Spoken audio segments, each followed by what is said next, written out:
সাসপেন্সের জগতে আমাদের এই ছোট্ট প্রতিষ্ঠান সোর্স অফ সাসপেন্স। আজ আপনারা শুনবেন প্রখ্যাত সাহিত্যিক শ্রী হেমেন্দ্র কুমার রায়ের জয়ন্ত মানিক সিরিজের কাঁচের কফিন। গল্পের সূত্রধার এবং নাট্যরূপে থাকছি আমি দেবলীনা। আজকের গল্প পাঠে রয়েছে সৌম্যদীপ। শুরু হচ্ছে আজকের গল্প কাঁচের কফিন। বলো না, আজ আমাকে চা খেতে বলো না। ঘরে ঢুকেই বলে উঠলেন সুন্দরবাবু। মানিক সবিস্ময়ে শুধল, একই কথা শুনি আজ মন্থরার মুখে? না, আজ আমি কিছুতেই চা খাবো না, একেবারে ধনুর ভঙ্গপণ। জয়ন্ত বললে, বেশ, চা না খান খাবার খাবেন তো? কি খাবার? টিকিয়া খাবার। ও তাই নাকি? তারপর আছে ভেন্ডা আলু। আর হংস মাংস? হ্যাঁ, বনবাসী হংস।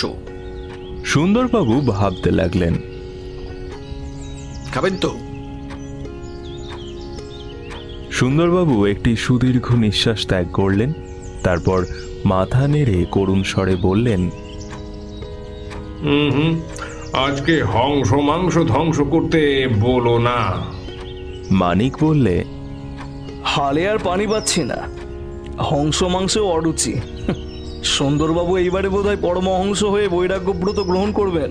হ্যাঁ, মোটেই নয়। তবে গৃহস্থের ছেলে হয়েও এ খাবো না ও খাবো না বলছেন কেন? আজ আমার উদর দেশের বড়ই দুরবস্থা। অমন হৃষ্টপুষ্ট উদর তবুও? আমার উদরাময় হয়েছে। তাই বলুন, তবে ওষুধ খান না। আমি হোমিওপ্যাথি জানি, এক ডোজ মাক্সাল ওষুধ দেবো নাকি? থো করো তোমার হোমিওপ্যাথির কথা। আমি খাবার কি ওষুধ খেতে আসিনি, আমি এসেছি জরুরি কাজে। অসুস্থ দেহ, তবু কাজ থেকে ছুটি নেননি? কি টনটনে কর্তব্য জ্ঞান! হ্যাঁ, তাই স্বর্গবাসী ঢেকি ও ধান ভাঙে, পুলিশের আবার ছুটি কি হে? জয়ন্ত শুধলে, নতুন মামলা বুঝি? তা ছাড়া আর কি? কিসের মামলা? বলা শক্ত, খুনের মামলা কি মানুষ চুরির মামলা ঠিক ধরতে পারছি না। একটু একটু করে জাগ্রত হচ্ছিল জয়ন্তর আগ্রহ। সে সামনে চেয়ারের দিকে অঙ্গুলি নির্দেশ করে বলল, সুন্দরবাবু, ওই চেয়ারে বসুন, ব্যাপারটা খুলে বলুন। আসন গ্রহণ করে সুন্দরবাবু বললেন, এটাকে আজব মামলা বলাও চলে, রহস্যময় হলেও অনেকটা অর্থহীন। নাটকের পাত্রপাত্রী হচ্ছেন 3 জন, একজন নারী আর 2 জন পুরুষ। ওদের মধ্যে একজন পুরুষ হচ্ছেন আসামি, কিন্তু 3 জনেই অদৃশ্য হয়েছে। অদৃশ্য হওয়ার কারণ? শোনো, বছর 1.5 আগে সুরেন্দ্রমোহন চৌধুরী নামে এক ভদ্রলোক থানায় এসে অভিযোগ করেন তার পিতামহী সুশীলা সুন্দর দেবীর কোনো সন্ধান পাওয়া যাচ্ছে না। ব্যাপারটা সংক্ষেপে এই যে, সুশীলা দেবী হচ্ছেন বিধবা। তিনি তার স্বামীর বিপুল সম্পত্তির একমাত্র অধিকারিণী। তার বয়স 75 বছর। স্বাস্থ্যভঙ্গ হওয়ার দরুন ডাক্তার মনোহর মিত্রের চিকিৎসাধীন ছিলেন। সুশীলা দেবী হঠাৎ একদিন একখানা ট্যাক্সি ডাকিয়ে এনে মনোহর মিত্রের সঙ্গে বাড়ির বাইরে চলে যান। তারপর ফিরে আসেননি। খোঁজাখুঁজির পর জানা যায়, অদৃশ্য হবার 2 দিন আগে সুশীলা দেবী ব্যাংক থেকে নগদ 15 লক্ষ টাকা তুলে আনিয়েছিলেন। সে টাকা উধাও হয়েছে। ডাক্তার মনোহর মিত্র নামে এক ভদ্রলোকের খ্যাতি আমি শুনেছি। পদার্থ শাস্ত্রে তার নাকি অসাধারণ পাণ্ডিত্য। তিনি ইনি। মনোহর বাবুকে তুমি কখনো চোখে দেখেছ? না। আমিও দেখিনি, তবে তার চেহারার হুবহু বর্ণনা পেয়েছি। কিরকম? মনোহর বাবু দীর্ঘ 5 ফুট হাইট, কিন্তু তার দেহ রীতিমতো চওড়া। তার মাথায় আছে প্রায় কাঁধ পর্যন্ত ঝুলে পড়া সাদা ধপধপে চুল, মুখেও লম্বা পাকা দাড়ি। তার বয়স 60-এর কম নয়, কিন্তু শরীর এখনো যুবকের মতো সবল। রোজ সকালে সূর্য উঠবার আগে প্রদব্রজে অন্তত 4 মাইল ভ্রমণ করে আসেন। তার চোখ সর্বদাই ঢাকা থাকে কালো চশমায়, টিকলো নাক, শ্যাম বর্ণ, সাদা পাঞ্জাবি, সাদা থান কাপড় আর সাদা ক্যাম্বিসের জুতো ছাড়া অন্য কিছু পরেন না। বর্মা চুরুটের অত্যন্ত ভক্ত। তার মুখ সর্বদা গম্ভীর। ডান কপালের উপর একটা 1 ইঞ্চি লম্বা পুরনো কাটা দাগ আছে। হাতে থাকে এক গাছা রূপো বাঁধানো মোটা মালাক্কা বেতের লাঠি। জয়ন্ত বললে, আরে মশাই, এ বর্ণনার কাছে যে আলোকচিত্র হার মানে। এরপর বিপুল জনতার ভেতর থেকেও মনোহর বাবুকে আবিষ্কার করতে পারব। সুন্দরবাবু দুঃখিত কণ্ঠে বললেন, আমি কিন্তু 1.5 বছর চেষ্টা করেও তার টিকিও আবিষ্কার করতে পারলুম না। কেন? তিনিও অদৃশ্য হয়েছেন। তার বাড়ি কোথায়? বালিগঞ্জে নিজের বাড়ি, সেখানে গিয়েছিল, কিন্তু বাড়ি একেবারে খালি।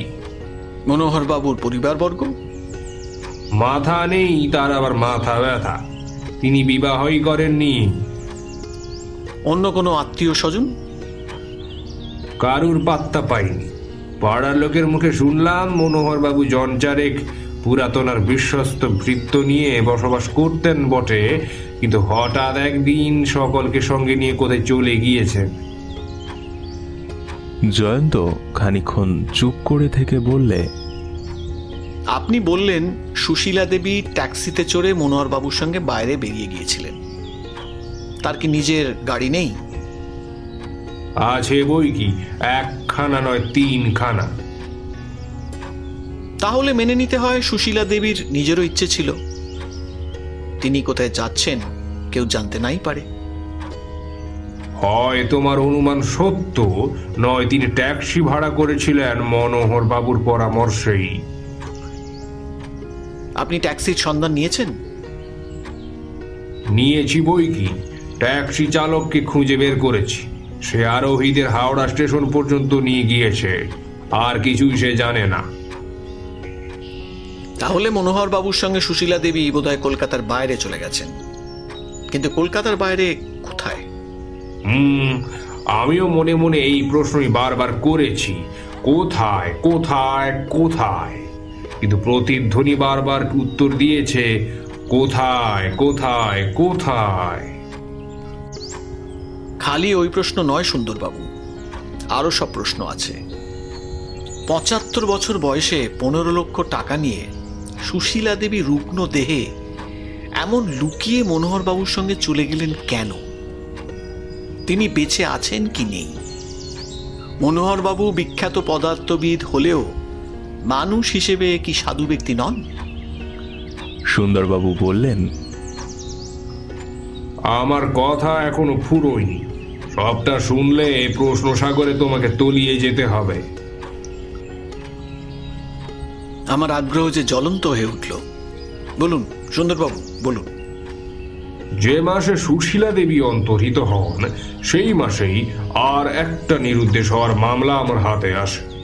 দুটো মামলাই কতকটা একরকম। গোবিন্দলাল রায় একজন বড় জমিদার, বয়স 70-এর কম নয়। তিনি বিপত্নিক হলেও সংসার তার বৃহৎ। 5 পুত্র 3 কন্যা, পৌত্রপুত্রীও আছে খান কতক।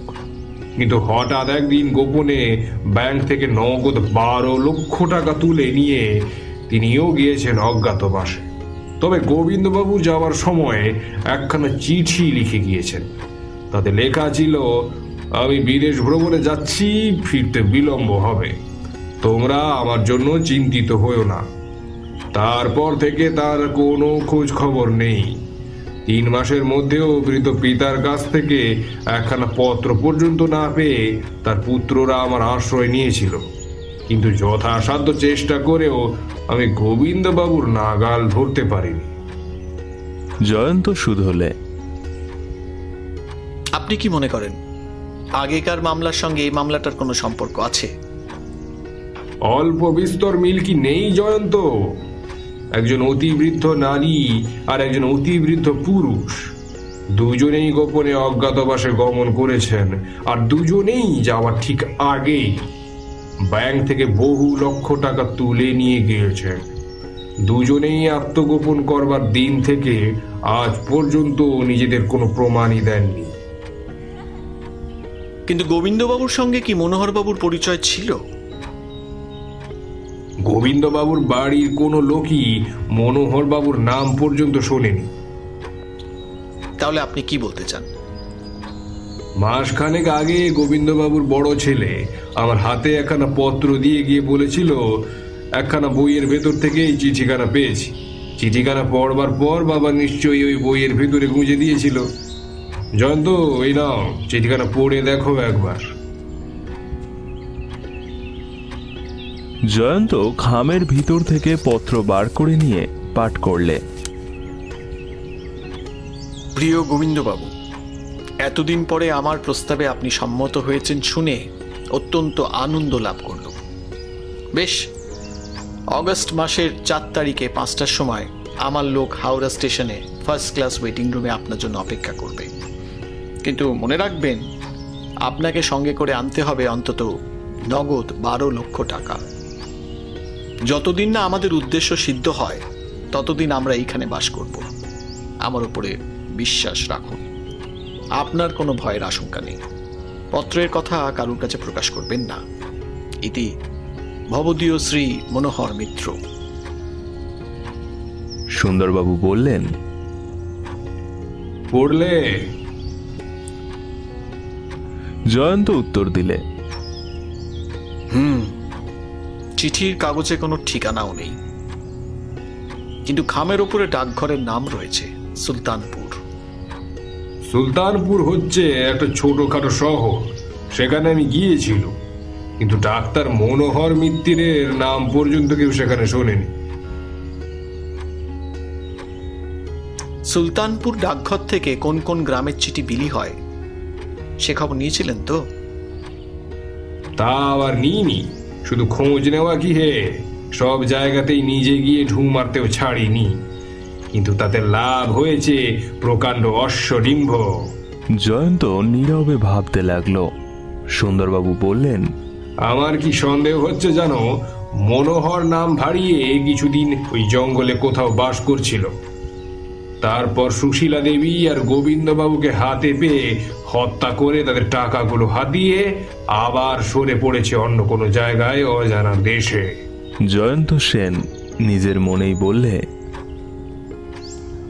চিঠি পড়ে জানা গেল মনোহরবাবুর কোনো প্রস্তাবে গোবিন্দবাবু প্রথমে রাজি হননি, কিন্তু পরে রাজি হয়েছিলেন।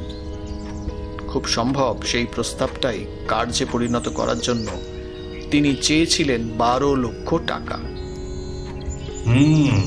কে বলতে পারে সুশীলা দেবীর কাছেও মনোহর ঠিক এই রকম প্রস্তাব করেনি?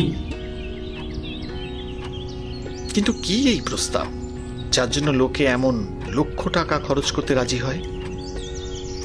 কেবলই কি টাকা খরচ করতে রাজি হয়?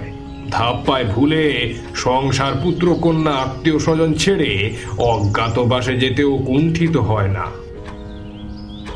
সুন্দরবাবু, প্রস্তাবটা যে অতিশয় অসাধারণ সে বিষয়ে কোনো সন্দেহই নেই। জয়ন্ত, মনোহরের প্রস্তাব নিয়ে বেশি মস্তিষ্ক চালনা করে কোনোই লাভ হবে না। লাভ আছে বই কি। প্রস্তাবটা কি জানতে পারলে আমাদের আর অন্ধকারে হাতড়ে মরতে হয় না। কিন্তু যখন তা আর জানবার উপায় নেই তখন আমাদের অন্ধকারেই ঢিল ছুটতে হবে বই কি। অন্ধকারে বহু ঢিল তো ছুঁড়েছেন, একটা ঢিলও লক্ষ্যে গিয়ে লাগলো কি? তুমি আমাকে আর কি করতে বলো? আপনি তো সর্বাগ্রে মনোহরবাবুকে আবিষ্কার করতে চান। নিশ্চয়ই। তাহলে আমাদের সঙ্গে আরেকবার সুলতানপুর চলুন। সেটা হবে ডাহা পণ্ড শ্রম, কারণ সে অঞ্চলের কোনো পাথরই আমি ওল্টাতে বাকি রাখিনি। না, একখানা পাথর উল্টাতে আপনি ভুলে গেছেন। তা কোনখানা শুনি? যথা সময় প্রকাশ পাবে। সুন্দরবাবু একটু নিঃশ্বাস ত্যাগ করে বললেন, বেশ, তাই সই।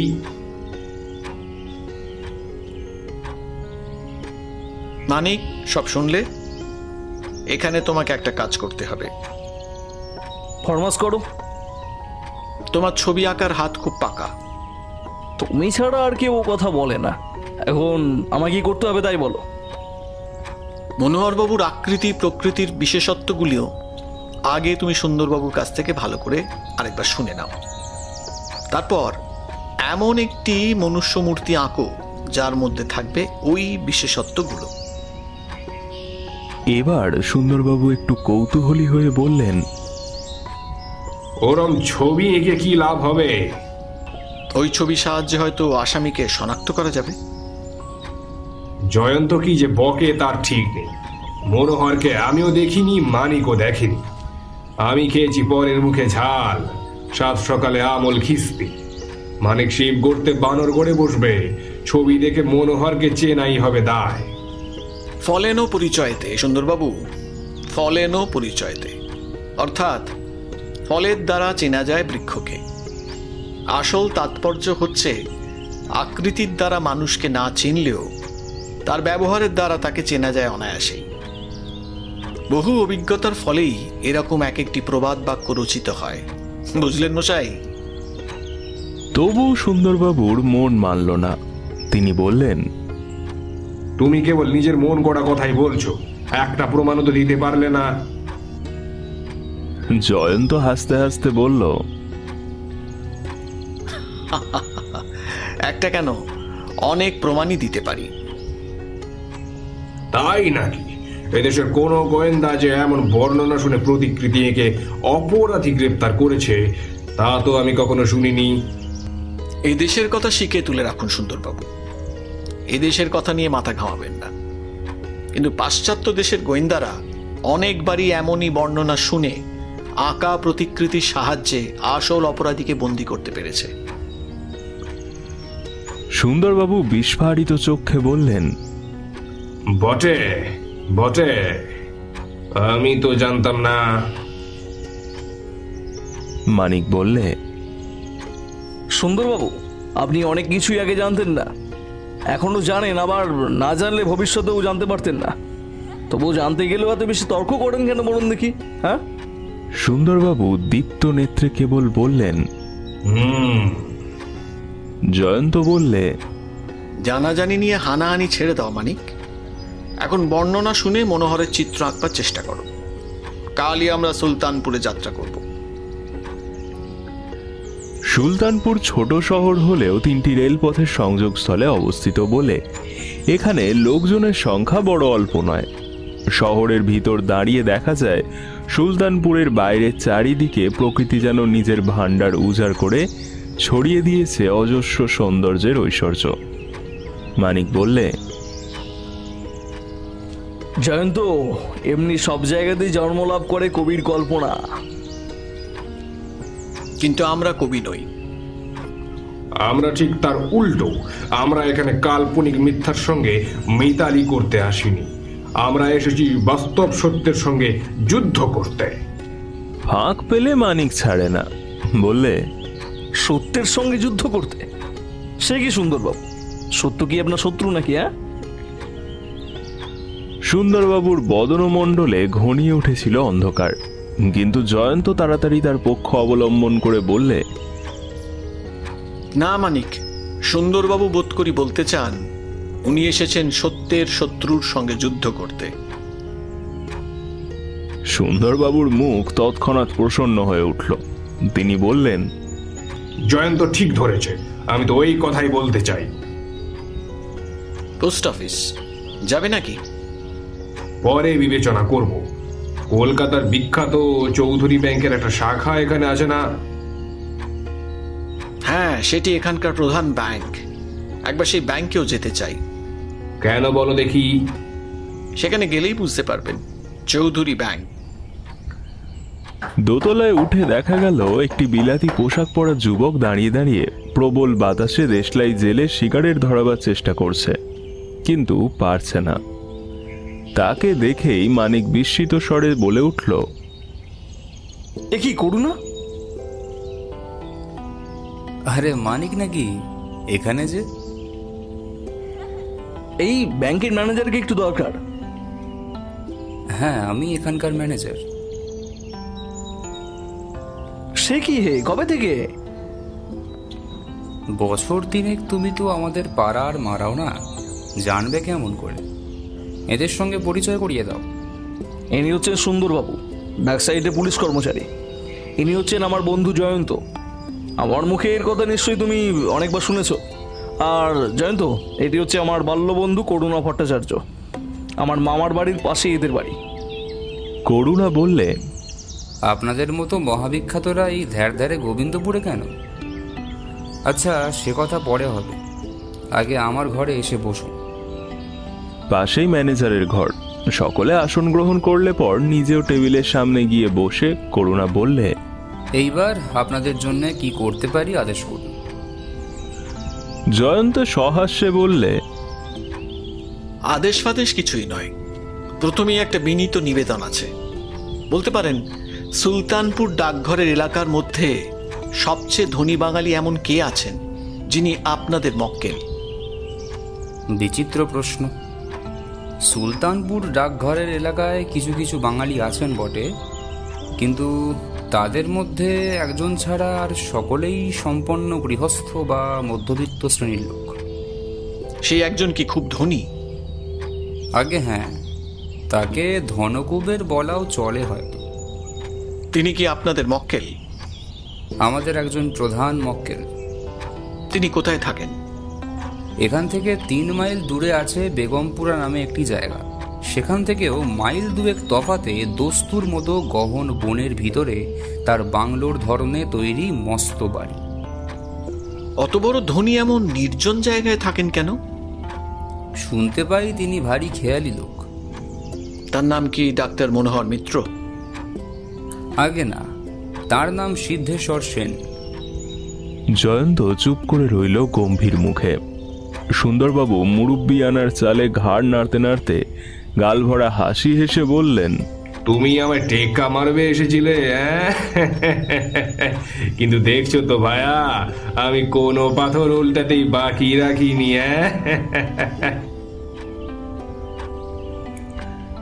জয়ন্ত নিরুত্তর মুখে পকেট থেকে মানিকের আঁকা সেই ছবিখানা বার করে ধীরে ধীরে বললে, করুণাবাবু, এই ছবির মানুষটিকে কোনোদিন কি আপনি সচক্ষে দর্শন করেছেন? করুণা ছবির উপর ঝুঁকে পড়ল এবং তারপরেই বিনা দ্বিধায় বলে উঠল, এই ছবির সঙ্গে সিদ্ধেশ্বর বাবুর মুখ ঠিক ঠিক মিলছে না বটে, তবে এখানে যে সিদ্ধেশ্বর বাবুর প্রতিকৃতি সে বিষয়ে একটুও সন্দেহ নেই। জয়ন্ত অপাঙ্গে সুন্দরবাবুর দিকে তাকিয়ে দেখলে এবং সঙ্গে সঙ্গে ঘাড় হেট করে ফেললেন সুন্দরবাবু। করুণাবাবু, আপনাদের এই সিদ্ধেশ্বর বাবুর কথা আরো কিছু বলতে পারেন? জিজ্ঞাসা করলে জয়ন্ত। একে আপনি মানিকের প্রাণের বন্ধু, তার উপরে আপনার মতো লোকের সঙ্গে বাক্যালাপ করবার সুযোগ পাওয়াও পরম সৌভাগ্য। আপনি কি জানতে চান বলুন না। সিদ্ধেশ্বর বাবু কবে, কত দফায় আপনাদের ব্যাংকে কত টাকা জমা রেখেছেন? করুণা স্তব্ধ হয়ে রইল অল্পক্ষণ, তারপর মৃদু স্বরে ধীরে ধীরে বললে, দেখুন, এরকম প্রশ্নের জবাব দেওয়া আমাদের পক্ষে উচিত নয়, কারণ সিদ্ধেশ্বর বাবু হচ্ছেন আমাদের একজন প্রধান মক্কেল, কিন্তু আপনাদের কথা স্বতন্ত্র। বিশেষত সুন্দরবাবু হচ্ছেন একজন বিশিষ্ট রাজকর্মচারী। এক্ষেত্রে আমরা আদেশ পালন করতে বাধ্য। আপাতত আমার স্মৃতি থেকেই আপনাদের প্রশ্নের জবাব দেওয়ার চেষ্টা করব। দরকার হলে পরে খাতাপত্র দেখে সঠিক তার টাকার পরিমাণ আপনাকে জানাতে পারি। শুনুন, সিদ্ধেশ্বরবাবু তার বাংলো বাড়ি তৈরি হওয়ার পর এই অঞ্চলে প্রথম আসেন প্রায় 2 বছর আগে। সেই সময়ে আমাদের ব্যাংকে জমা রাখেন 6 লক্ষ টাকা। দ্বিতীয়বারে প্রায় বছর 1.5 আগে তিনি এই ব্যাংকে জমা রাখেন 6 লক্ষ টাকা। দ্বিতীয়বারে প্রায় বছর 1.5 আগে তিনি এই ব্যাংকে 15 লক্ষ টাকা জমা দেন। তৃতীয়বারে সেও বোধহয় 1.5 বছরের কাছাকাছি সিদ্ধেশ্বর বাবুর কাছ থেকে আবার আমরা 12 লক্ষ টাকা পাই, অর্থাৎ মোট 33 লক্ষ টাকা। জয়ন্ত অর্থপূর্ণ দৃষ্টিতে সুন্দরবাবুর দিকে তাকিয়ে খুব মৃদু স্বরে বললে, শুনেছেন, দ্বিতীয় আর তৃতীয়বারে সিদ্ধেশ্বর বাবু এখানে জমা দিয়েছেন যথাক্রমে 15 আর 12 লক্ষ টাকা। সুশীলা দেবী আর গোবিন্দ বাবুও কি যথাক্রমে 15 আর 12 লক্ষ টাকা নিয়ে এই নিরুদ্দেশ হয়নি?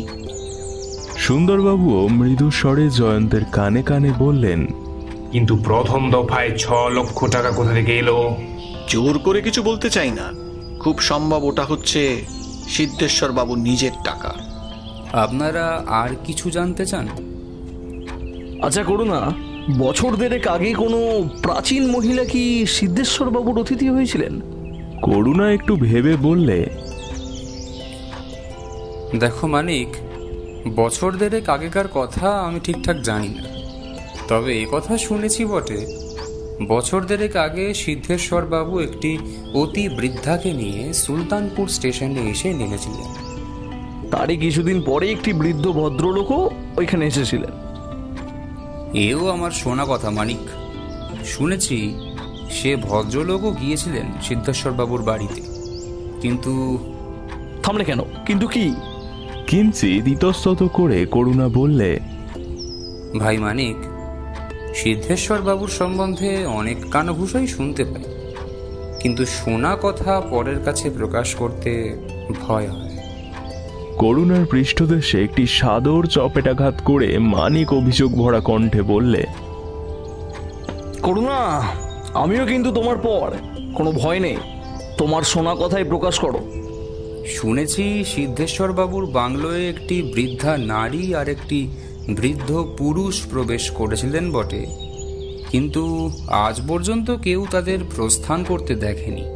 কেবল তাই নয়, তারা যে এখনো ওই বাংলোর ভিতরে আছেন এমন কোনো প্রমাণও নেই। এই যে অসম্ভব কথা! করুণা প্রায় আতঙ্কগ্রস্ত কণ্ঠেই বললে, তুমি আমার বাল্যবন্ধু, তুমি জিজ্ঞাসা করছো বলেই বলছি। সিদ্ধেশ্বর বাবুর ওই রহস্যময় বাংলো সম্বন্ধে আরও যেসব কানাকানি শুনতে পাই তা মোটেই বিশ্বাসযোগ্য নয়। তোমার কথার অর্থটা ঠিক বুঝলাম না। লোকে বলে ও বাংলো হচ্ছে ভুতুড়ে। কেন? ওখানে নাকি কাঁচের দুটো কফিনের মধ্যে— কাঁচের কফিন? হ্যাঁ, ওখানে নাকি কাঁচের দুটো কফিনের মধ্যে একটি পুরুষ আর একটি নারীর মৃতদেহ। সুন্দরবাবু চমকে উঠে প্রায় গর্জন করে বললে,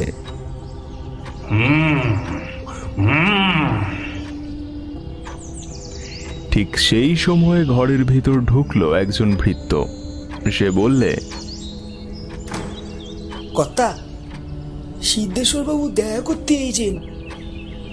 সচমকে সকলে করলে দৃষ্টি বিনিময়। করুণা বললে, বেশ, তাকে নিয়ে এসো। মিনিট 2 পরেই ঘরের দরজার কাছে সিদ্ধেশ্বর বাবুর আবির্ভাব। মানিকের আঁকা ছবির 12 আনাই মিলে যায় তার চেহারার সঙ্গে। ব্যস্তভাবে সকলের মুখের ওপর একবার বিদ্যুৎ বেগে চোখ বুলিয়ে নিয়ে তিনি বললেন, করুণাবাবু, আপনার ঘরে আজ অনেক অতিথি দেখছি।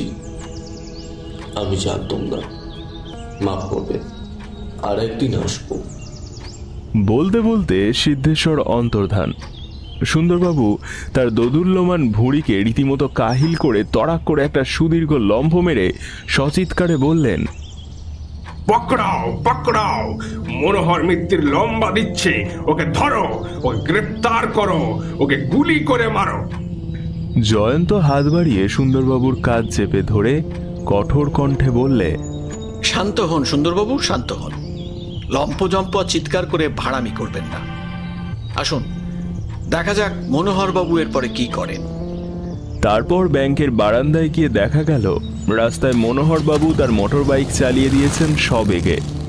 সুন্দরবাবু বললেন, এখন আমরা কি করব? নিচে নেমে গিয়ে মোটর চড়ে মনোহরের পশ্চাৎ ধাবন করতে পারি বটে, কিন্তু ততক্ষণে আসামি আমাদের নাগালের বাইরে চলে যাবে। করুণার দিকে ফিরে জয়ন্ত বলল, আপনি তো মনোহরবাবুর বাংলোয় যাবার রাস্তা জানেন। জানি। তাহলে কাল বিলম্ব না করে আমাদের সঙ্গে আসুন। মনোহরবাবু তো বাংলোখানায় তার কফিন দুটো কাঁধে করে সঙ্গে নিয়ে যেতে পারবেন না। আগে দেখা যাক তার বিরুদ্ধে কি কি প্রমাণ আছে, তারপর তাকে পুনরাবিষ্কার করতে আমার বেশিক্ষণ লাগবে না। সকলে পুলিশ জিপের ওপর চড়ে বসলো এবং সঙ্গে সঙ্গে চলল কয়েকজন সামরিক পুলিশ। খানিক্ষণ পরেই পিছনে পড়ে রইল সুলতানপুর এবং সামনে এগিয়ে এলো ভূস্বর্গের বর্ণোজ্জ্বল দৃশ্য। কিছুক্ষণের মধ্যে বেগমপুরাও পিছনে গিয়ে পড়ল। সামনে এবার দূরারোহ পর্বতমালার তলায় মাথা তুলে দাঁড়ানো দুর্গম অরণ্য এবং তারই বক্ষ ভেদ করে অগ্রসর হয়েছে সর্পিল গতিতে একটি নাতি বৃহৎ পথ। সেই জনহীন পথের নীরবতা তন্দ্রাভঙ্গ করে ছুটে চলল জিপ। মানিক বলল, বাবা, এমন জায়গাতেও মানুষ থাকে? মনোহর মানুষ নয়, সে অমানুষ। নিজের যোগ্য জায়গায় বেছে নিয়েছে। কিন্তু আমার খালি খালি এই কথাই মনে হচ্ছে, জয়ন্ত কেমন করে সন্দেহ করলে বলতো যে সুলতানপুর চৌধুরী ব্যাংকের সঙ্গে মনোহরের কোনো সম্পর্ক থাকতে পারে? জয়ন্ত হাসি মুখে বলল, আন্দাজ সুন্দরবাবু, আন্দাজ। আমার বিশেষ অটুট কোনো যুক্তি নেই, আন্দাজেই ছুঁড়েছি অন্ধকারে ঢিল। আন্দাজটা কি শুনি? গোড়া থেকেই আমার দৃঢ় ধারণা ছিল মনোহরবাবু বাসা বেঁধেছেন সুলতানপুর ডাকঘরের এলাকার মধ্যেই। এতে ধরে নিলুম যথাক্রমে 15 লক্ষ আর 12 লক্ষ টাকা নিয়ে সুশীলা আর গোবিন্দবাবু তারই কাছে গিয়ে হয়েছে নিরুদ্দেশ। 27 লক্ষ টাকা হস্তগত করে নিশ্চয়ই তিনি নির্বোধের মতন বাড়ির ভেতরে রেখে দেবেন না।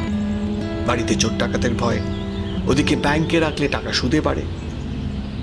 তারপর ও টাকার কথা না হয় ছেড়েই দিল। মনোহরবাবুর চিঠির একটা জায়গা স্মরণ করুন। গোবিন্দবাবুকে তিনি লিখেছিলেন, যতদিন না আমাদের উদ্দেশ্য সিদ্ধ হয় ততদিন আমরা এখানেই বাস করব। কিন্তু মানুষের খাওয়া পড়ার জন্য দরকার হয় টাকার। টাকা আগাছার মতন আপনা আপনি মাটি খুঁড়ে গজিয়ে ওঠে না। নিজের ভরণ পোষণের জন্য মনোহরবাবু নিশ্চয়ই কিছু টাকা ব্যাংকে গচ্ছিত রাখবেন। সুতরাং কোনো না কোনো দিক দিয়ে তার সঙ্গে যে ব্যাংকের সম্পর্ক আছে, এটা আমি আগে থাকতেই আন্দাজ করতে পেরেছিলাম। অবশ্য আন্দাজ মাত্র। সুন্দরবাবু তারিফ করে বললেন, বারে আন্দাজ বলি হারি। ওই সিদ্ধেশ্বর অর্থাৎ মনোহর বাবুর বাংলো দেখা যাচ্ছে। মনোহরহীন মনোহরের বাংলার ভেতর আছে হয়তো এয়ারটাইট কাচের কফিনের মধ্যে দুটো বুড়ো বুড়ির কতদিনের বাসি শুক্র মরা। বাবা, এ কিরকম বাংলো! চারিদিকে ঘন জঙ্গল আর ঝোপঝাড়। উপর থেকে মাথার উপরে ঝপ করে ঘুমড়ি খাবে বলে বসে আছে দুটো প্রকাণ্ড কালো পাহাড়। এই যেন হানা বাড়ি। গা কেমন ছমছম করে ওঠে বলো। মনোহরটা বোধ এখানে বসে সব সাধনা করতো। সে মন্ত্র পড়ে দিলে মরা দুটো জ্যান্ত হয়ে উঠত। এত কাঠখড় পুড়িয়ে তান্ত্রিক খুনিটাকে ধরতে পারলুম না। আমারে আফসোস রাখবার ঠাঁই নেই হে। আসলে কপাল, সবই কপাল। গাড়ি ফণি মনসার বেড়া দিয়ে ঘেরা একখানা সুদীর্ঘ একতলা বাড়ির সামনেকার খোলা জমির ওপর গিয়ে দাঁড়ালো। সারি সারি ঘর, সামনে টানা চওড়া দালান। জঙ্গলের ভিতর থেকে ভেসে আসছে ঘুঘুর কান্নার সুর। তাছাড়া আর কোথাও কোনো জনপ্রাণীর সাড়া নেই। এ যেন এক অপরিসীম বিজনতার রাজ্য। স্তব্ধতার মধ্যে প্রাণ হাঁপিয়ে ওঠে সত্য সত্যই। স্বভাবত উচ্চ কণ্ঠে সুন্দরবাবুও সেখানে চেঁচিয়ে কথা কইতে পারলেন না। সেখানে চিৎকার করাও কি যেন নিয়ম বিরুদ্ধ। চুপি চুপি বললেন, মনোহরের লোকজনরাও কি আমাদের গাড়ির সাড়া পেয়ে চম্পট দিয়েছে? অসম্ভব নয়, দেখা যাক। এই বলে জয়ন্ত অগ্রসর হয়ে দালানে গিয়ে উঠল, আর তার পেছনে পেছনে চলল বাকি সকলে। নিজেদের পায়ের শব্দে তারা নিজেরাই চমকে উঠতে লাগলো। দালানের ওপর দাঁড়িয়ে একবার এদিক একবার ওদিক তাকিয়ে দেখলে জয়ন্ত। তারপর সামনের একটা ঘরের দিকে সোজা এগিয়ে গেল এবং সঙ্গে সঙ্গে সুগম্ভীর কণ্ঠ শোনা গেল, ওদিকে নয়, ওদিকে নয়, এদিকে আসুন। আপনার বাম দিকের শেষ ঘর।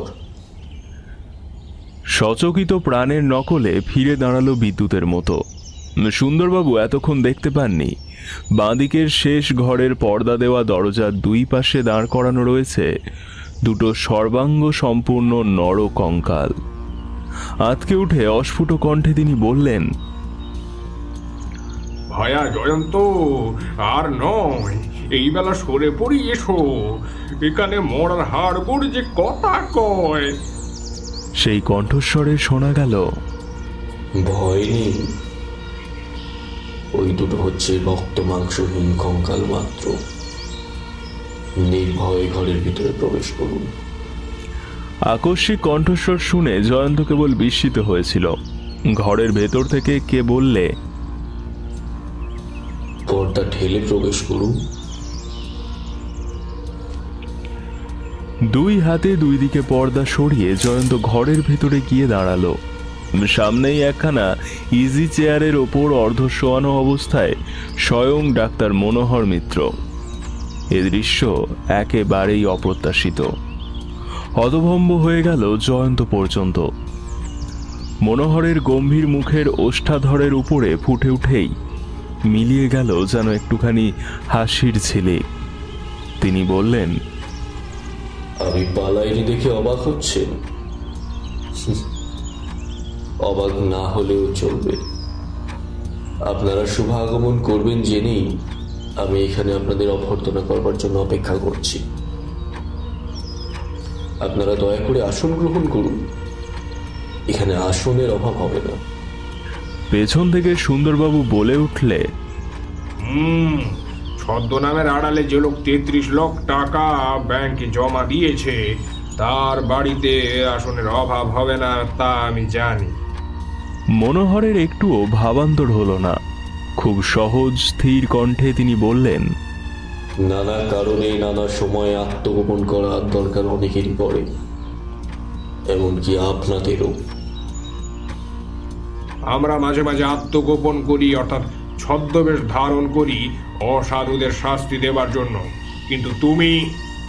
কালো চশমার আড়ালে মনোহরের দুই চক্ষু ক্রোধে দীপ্ত হয়ে উঠল কিনা বোঝা গেল না, কিন্তু তার গম্ভীর কণ্ঠস্বর হয়ে উঠল অত্যন্ত কঠিন।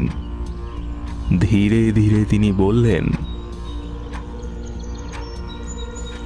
আমি মহাশয়ের চেয়ে বয়সেও বড় এবং বিদ্যা বুদ্ধি মান সম্ভ্রমেও বোধহয় ছোট নই। আমাকে তুমি বলিয়া সম্বোধন করে ভদ্রতার অপমান করবেন না। আপনারা অসাধুদের দণ্ড দেবার জন্য ছদ্মবেশ ধারণ করেন কেমন? তাহলে জেনে রাখবেন, আমিও ছদ্মনাম গ্রহণ করেছি মনুষ্য জাতির কল্যাণের জন্য। সুন্দরবাবু টিটকিরি দিয়ে বলে উঠলেন,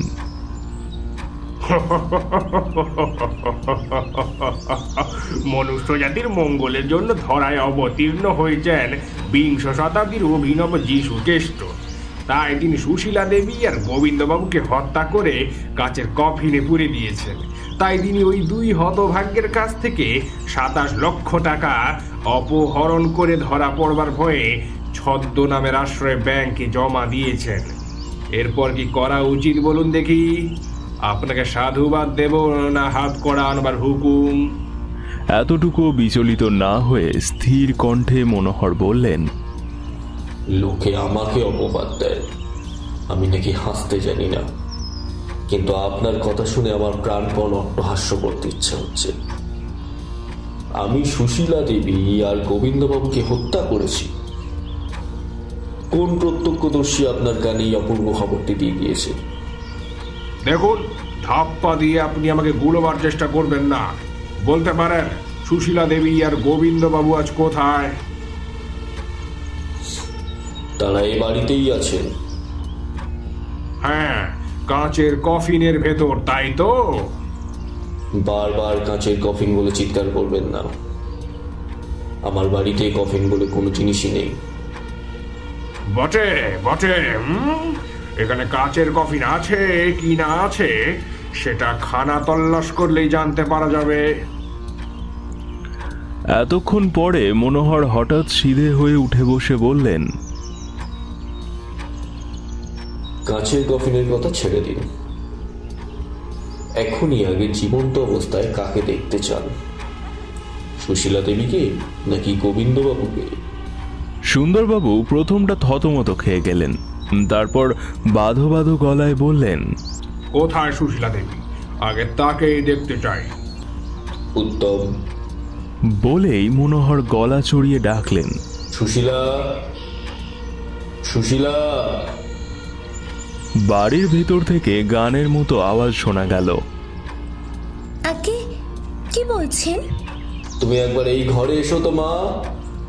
ঘরের ভেতরকার একটি দরজা পর্দা ঠেলে আত্মপ্রকাশ করল যে আশ্চর্য রূপবতী ও মহিমাময়ী মূর্তি। তাকে দেখবার জন্য কেউই প্রস্তুত ছিল না। এ মূর্তি যে মাটির পৃথিবীর সচক্ষে দেখেও কেউ তা বিশ্বাস করতে পারল না। বিপুল বিস্ময়ে জয়ন্ত বলে উঠল, ইনি কি সুশীলা দেবী? মনোহর বললেন, হ্যাঁ, কিন্তু উনি এখন থেকে নতুন নামে আত্মপরিচয় দেবেন। নতুন নাম? হ্যাঁ, ললিতা দেবী। সুন্দরবাবু দৃঢ় কণ্ঠে বললেন, ইনি ললিতা দেবী বা পলিতা দেবী হতে পারেন, কিন্তু ইনি সুশীলা দেবী নন। সুশীলা দেবীর বয়স ৭৫ বছর। ঠিক, এখন তার বয়স ৭৫ হলেও তিনি আর বৃদ্ধা নন। পাগলের মতন কি আবল তাবল বকছে না? সুশীলা দেবী নবযৌবন লাভ করেছেন। শাক দিয়ে মাছ ঝাঁকবার চেষ্টা করবেন না মনোহর বাবু। কেন? প্রাচীনেরা কি আবার নবীনা হতে পারে না? অসম্ভব। জরার পর মৃত্যু, জরার পর যৌবন নেই। বিজ্ঞানের মহিমায় আজ সবই সম্ভব। আমি ভবিষ্যৎবাণী করেছি, বিজ্ঞান একদিন মানুষকে অমর করে দেবেই। আপনার এই নির্বোধের স্বর্গে আমাদের টেনে নিয়ে যাওয়ার চেষ্টা করবেন না। হয় কাজের কথা বলুন, আর না হয় থানায় চলুন। বেশ, তবে কাজের কথাই শুনুন। মনোহর ধীরে ধীরে উঠে দাঁড়িয়ে ডাকলেন, মা সুশীলা। বাবা। সে কি মানুষের কণ্ঠস্বর, নাই বিনার ঝংকার? তুমি এখন ঘরের ভেতরে যাও মা। এই ভদ্রলোকেদের জন্য একটু চা জল খাবারের ব্যবস্থা করো।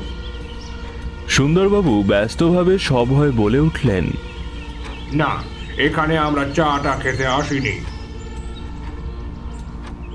ভয় নেই, আপনাদের চায়ে কেউ বিষ মিশিয়ে দেবে না। বিষ থাক আর না থাক, এখানে চা আর টা কিছুই খাওয়া চলতে পারে না।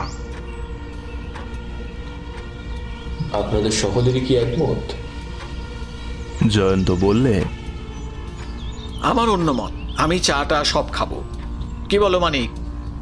আমিও তোমার দলে। করুণাবাবু কি বলেন?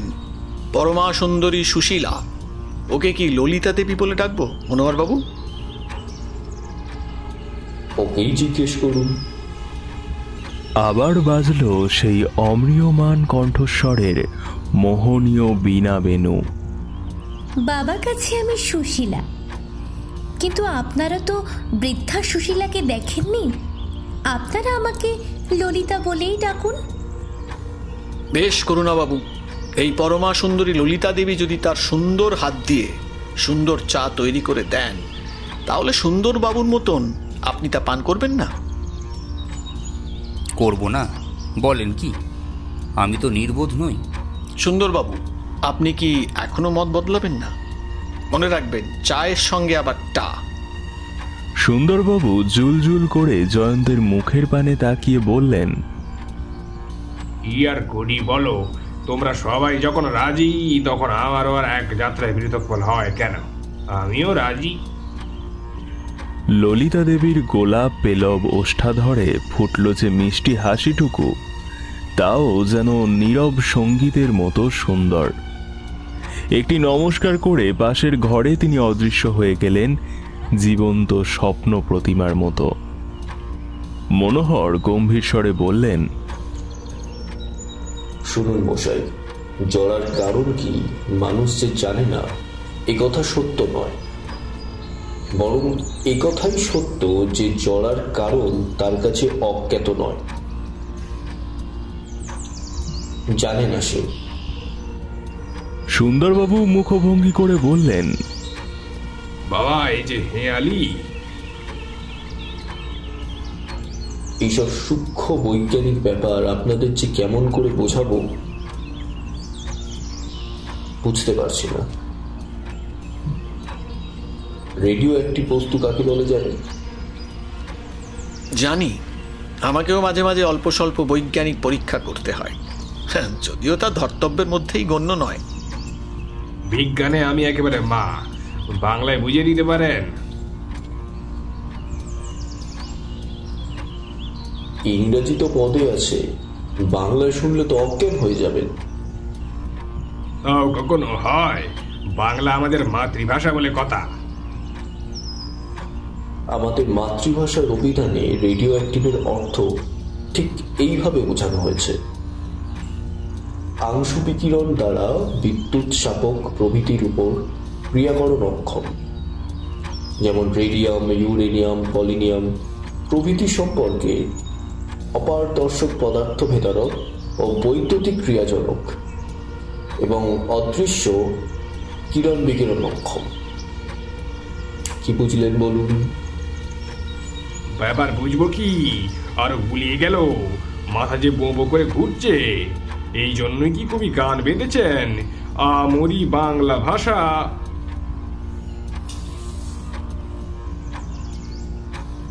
বাংলা ভাষার দোষ নেই সুন্দরবাবু, তবে বাংলা ভাষায় এখনো ভালো করে বিজ্ঞানকে পরিপাক করার চেষ্টা করা হয়নি, কারণ দেশ তো এতদিন স্বাধীনই ছিল না। জাগো কথা, যতটা সংক্ষেপে পারি কিছু কিছু করে বোঝাবার চেষ্টা করি।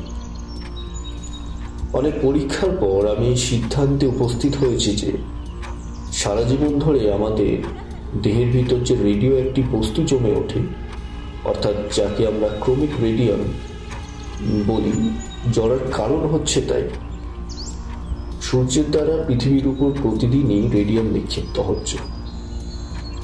আমরা তা খাচ্ছি, আমরা তা পান করছি, এমনকি নিঃশ্বাস দিয়ে বাতাস থেকেও তা আকর্ষণ করে নিচ্ছি। তারই ফলে প্রত্যেক জীব আর তরুণতাও ধীরে ধীরে জড়াগ্রস্ত হয়। জড়াব্যাধি নিবারণ করার একটাই উপায়, যা আমি আবিষ্কার করেছি। সুন্দরবাবু দুই চোখ ছানা বড়ার মতন করে বললেন, বলেন কি মশাই? আগে হ্যাঁ, ক্যালসিয়াম থেকে দেহের হাড় তৈরি হয়। রসায়ন শাস্ত্রের দিক থেকে রেডিয়াম কাজ করে অনেকটা ক্যালসিয়ামেরই মতো। গঠন কার্যে যেখানে ক্যালসিয়ামের পরমাণু প্রয়োজন হয়, সেখানে রেডিয়াম পরমাণু ব্যবহার করলে দেহের রক্তস্রোত তা না জেনে গ্রহণ করে। রেডিয়াম তার বিষের দ্বারা আক্রান্ত ব্যক্তিদের রক্ষা করবার একমাত্র উপায় হচ্ছে তাদের ভিতর থেকে ওই রেডিয়াম পরমাণুগুলিকে বিতাড়িত করা। সেটা কি অসম্ভব ব্যাপার নয়? প্রথম দৃষ্টিতে অসম্ভব বলে মনে হয় বটে, কিন্তু কার্যকালে দেখা যায় তা মোটেই নয়।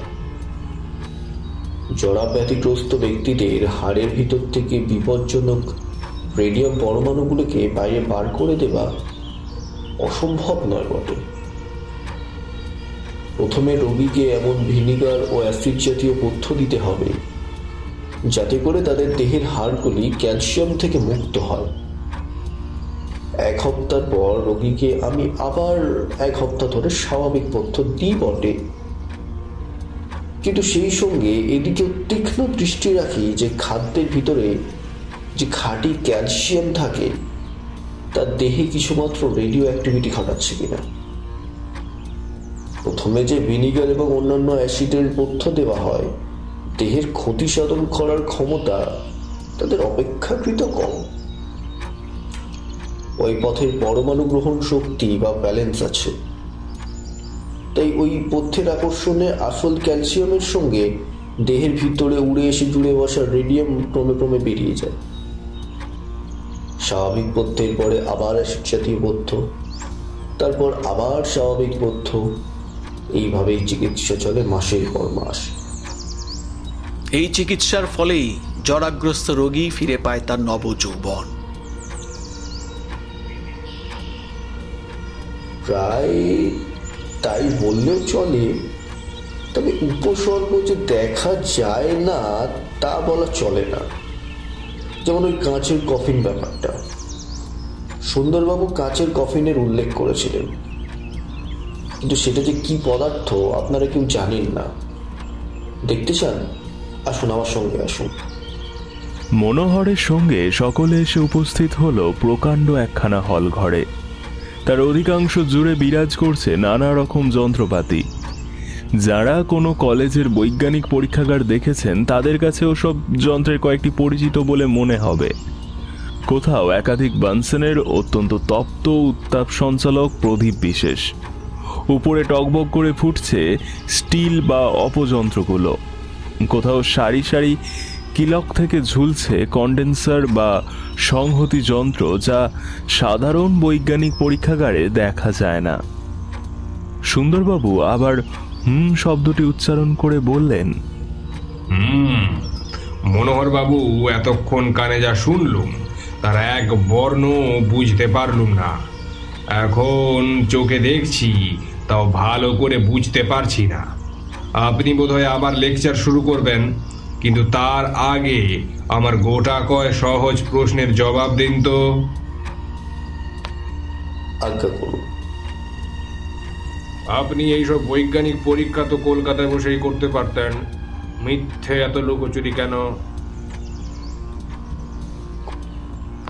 কলকাতার কৌতূহলী জনতা যদি ঘুণাক্ষরে আমার পরীক্ষার ব্যাপারটি টের পেত, তাহলে আমার বাড়িটি পরিণত হতো সরকারি বাগানে, আর সেখানে উকিঝুঁকি মারত রাম শ্যাম যদু মধু সকলে। তারপরেও কি আমি নির্বিঘ্নে আমার পরীক্ষা চালাবার অবসর পেতুম? সে কথা ঠিক, কিন্তু সুশীলা দেবী আর গোবিন্দবাবু কাউকে কিছু না জানিয়ে আপনার সঙ্গে এমন চোরের মতন পালিয়ে এসেছেন কেন? তার প্রথম কারণ হচ্ছে মন্ত্রগুপ্তি, আর দ্বিতীয় কারণ গুরুতর। গুরুতর মানে? সুশীলা দেবী আর গোবিন্দবাবু নতুন দেহ লাভ করবার পর ইহজীবনে আর নিজ নিজ বাড়িতে ফিরলেন না বোধ হয়। সে কি মশাই? হ্যাঁ, সেই জন্যই তো আজ সুশীলা ললিতা নাম ধারণ করেছে। কিন্তু কেন কেন কেন? নতুন দেহ অতি প্রাচীন সুশীলাকে কেউ কি চিনতে পারত? তা পারতই না। সুশীলার কথা কেউ বিশ্বাস করত? তা তো করতই না। একদম ঠিক ঠিক। তাকে নিয়ে আরো নানান রকম গন্ডগোল, এমনকি মামলা মোকদ্দমা হওয়ার সম্ভাবনা ছিল নাকি? তা তো ছিলই। হ্যাঁ, আরো কত দিক দিয়ে সুশীলার জীবন হয়ে উঠত ভয়াবহ। সেই জন্য স্থির করেছিলেন আমার পরীক্ষা সফল হলে নতুন দেহে নতুন নামে নতুনভাবে জীবনযাপন করবেন। গোবিন্দবাবুর সম্বন্ধেও ওই একই কথা। সুশীলা দেবী আর গোবিন্দবাবু অত টাকা সঙ্গে নিয়ে এসেছেন কেন? আর সব টাকা আপনার নামে বা জমা আছে কেন? নতুন দেশে নতুন নামে নতুনভাবে জীবন শুরু করতে হলে প্রথমেই দরকার টাকা। সে টাকা আসবে কোথা থেকে? নিজেদের ভবিষ্যৎ সম্বন্ধে নিশ্চিত হবার জন্যই সুশীলা দেবী আর গোবিন্দবাবু উচিত মতন টাকা সঙ্গে করে এখানে এসেছেন। ওদের টাকা আমার কাছে ছদ্মনামে রেখেছি কেন? আমি জানতাম পুলিশ ওদের খোঁজ করবে। ওদের নামে টাকা জমা রাখলে পুলিশ নিশ্চয়ই সন্ধান পেত। আর কোনো প্রশ্ন আছে? আর একটি প্রশ্ন, যদিও ললিতা দেবী সুশীলা দেবী কিনা সে খটকা আমার মন থেকে এখন দূর হয়নি, তবে ওটা আপাতত ধামা চাপাই থাক। কিন্তু প্রশ্ন হচ্ছে গোবিন্দবাবু কোথায়? সে প্রশ্নের জবাব না দিয়ে মনোহর ফিরে দাঁড়িয়ে বললেন, জয়ন্তবাবু যে উপসর্গের কথা বলেছিল, এবার ওইটা দেখবেন, আসুন। মনোহর এগিয়ে গিয়ে দাঁড়ালে একখানা খাটের পাশে। সেখানে শয্যার উপরে যে শায়িত মূর্তিটি ছিল তাকে দেখেই সকলের চক্ষু বিস্ফারিত হয়ে উঠল পরম বিস্ময়ে। একটি তরুণ অবসুন্দর মূর্তি বালক বললেও চলে। সুগঠিত শুভ্র নগ্ন দেহ, যেন গ্রিক ভাস্করের হাতে গড়া। কিন্তু সবচেয়ে আশ্চর্য ব্যাপার হচ্ছে সর্বাঙ্গ তার কাচ দিয়ে মোড়া, এবং সেই কাচ তা কেউ গলিয়ে এমনভাবে মূর্তির ওপরে ঢেলে দিয়েছে যে সারা দেহের সঙ্গে তা অচ্ছেদ্যভাবে সংযুক্ত হয়ে আছে। মনোহর বললেন, সুন্দরবাবু, এই নিন আপনার কাঁচের কফিন। কিন্তু কাঁচের কফিনের ভেতর ওটা কি রয়েছে? রঙিন মোমের পুতুল না মৃতদেহ? আরো কাছে গিয়ে ভালো করে দেখুন। না, ওটা মোমের পুতুল নয়, মৃতদেহ নয়। ও যে জীবন্ত, ওর সর্বাঙ্গে যে জীবনের রং, জীবনের আভাস, এমনকি দুই মুড়িত চোখের পাতাও থেকে থেকে কেঁপে উঠছে যে। ও এখন ঘুমোচ্ছে, কিন্তু ওর ঘুম ভাঙতে আর বেশি দেরি নেই। আসল ব্যাপারটা কি মনোহর বাবু? আমি নিজেই জানি না। ওই কাঁচের আবরণই আমার সৃষ্ট নয়। পর্যায়ক্রমে ক্যালসিয়ামের পথ্য দিয়ে আবার তা বন্ধ করে বেশ কিছুকাল চিকিৎসা চালাবার পর রোগী হঠাৎ দীর্ঘকালব্যাপী নিদ্রায় আচ্ছন্ন হয়ে পড়ে, আর তার সর্বাঙ্গব্যাপী দেখা যায় ওই কাঁচের আবরণ। কিছুকাল পরে রোগীর ঘুম ভাঙে, কাঁচের আবরণও ফেটে যায়। তারপর উঠে বসে তার জাগ্রত মুক্তি। এর অর্থ আমিও জানি না। বাবা, এই যে মানুষ গুটি পোকা। আচ্ছা, ওই মূর্তিটা কার? গোবিন্দবাবু। তার বয়স তো 70 বছর। সকলে অবাক হয়ে ভাবতে লাগলো। সুশীলার প্রবেশ। সেই সুমধুর কণ্ঠে সে বললে, বাবা, ও ঘরে খাবার দেওয়া হয়েছে। মনোহর এতক্ষণ পরে একটু হেসে বললেন, চলুন, এই বিজন বনে আপনারা খাবারের মধ্যে কোনো বিশেষত্ব পাবেন না। বাড়িতে যা ছিল তাই দিতে পেরেছি। স্যান্ডউইচ, শিক কাবাব, রুটি, মাখন, চা আর মিষ্টান্ন। ললিতা দেবী, চায়ের বৈঠক যে ভুরি ভোজনের আসরে পরিণত হলো, এই বিজন বনে শিক কাবাব বানালেন কিভাবে? বাঘের মাংস দিয়ে নয় বোধ হয়, তাই না? খেলেই বুঝতে পারবেন। আসুন সুন্দরবাবু। ভায়া, আজ দেখলুম আর শুনলুম, আমার পিলে অত্যন্ত চমকে গিয়েছে। খাওয়ার চিন্তা মোটেই যাচ্ছে না হে, মোটেই না। আপনার পিলে নির্বোধ নয়, একখানা স্যান্ডউইচ উদরসাদ করলেই সে আবার অত্যন্ত শান্ত হয়ে পড়বে। আপনার ধাত জানতে আমার বাকি নেই। চলুন, মধুরেণ সমাপয়েত করে আসি।